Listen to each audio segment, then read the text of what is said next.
தீபாவளிக்கு இன்னும் 1 வீக் தான் இருக்கு. லாஸ்ட் வீக்ல தான் கலெக்ஷன்ஸ் நல்லாருக்கும் அப்படின்னு சொல்லிட்டு நெறைய பேர் உங்களோட தீபாவளி ஷாப்பிங்க இனிமே தான் ஸ்டார்ட் பண்ணுவீங்க. நீங்க இன்னும் உங்களோட பர்ச்சேஸ்க்கு போகலன்னா, இந்த வீடியோ ஒரு வாட்டி செக் பண்ணிட்டு, அதுக்கப்புறம் உங்களோட தீபாவளி ஷாப்பிங் ஸ்டார்ட் பண்ணுங்க.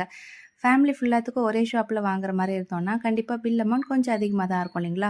அப்ராக்ஸிமேட்டா ஒரு 4000, 5000க்கு நீங்க வாங்க போறீங்க அப்படின்னா, உங்களோட பில் அமௌண்ட்ட நீங்க ஸ்ப்ளிட் பண்ணி போடுங்க. லைக் ஒரு 2000, 2500 அந்த மாதிரி.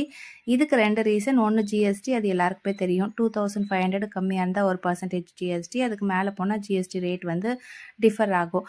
இன்னொரு ரீசன், நெறைய ஷாப்ல கிஃப்ட் குடுக்குறாங்க. இது வந்து 2000லேருந்து 4000 வரைக்கும் ஒரே கிஃப்ட் தான் குடுக்குறாங்க. ஸோ நீங்க 2 பில்லா போட்டீங்கன்னா, உங்களுக்கு 2 கிஃப்ட்டும் கிடைக்கும். நெறைய பேர் நாங்க வாங்க போயிருந்தப்போ, அந்த மாதிரி போடாம மிஸ் பண்ணிட்டு ஃபீல் பண்ணிட்டு இருந்தாங்க. அதனால தான் இந்த வீடியோல ஷேர் பண்றேன். என்னோட தீபாவளி ஷாப்பிங்க்கு நான் நேரு ஸ்ட்ரீட் ட்ரீம்ஸ்ல தான் என்னோட குர்தீஸ்லாம் எடுத்திருந்தேன். Reasonable rate. இங்க 2 ட்ரீம்ஸ் இருக்கு. சிங்கப்பூர் ஸ்டீல் பக்கத்துல இருக்கிறது வந்து நியூ ஷாப்பு. அவங்களோட ஓல்டு ஷாப்ல உங்களோட டெய்லி வேர்லாம் கூட நெறைய கலெக்ஷன்ஸ் இருக்கு. ரேட்ஸ்லாம் ரீசனபிளா இருக்கு. கண்டிப்பா செக் பண்ணி பாருங்க. திரும்ப வேற ஒரு இன்ட்ரெஸ்டிங்கான வீடியோல சந்திக்கலாம்.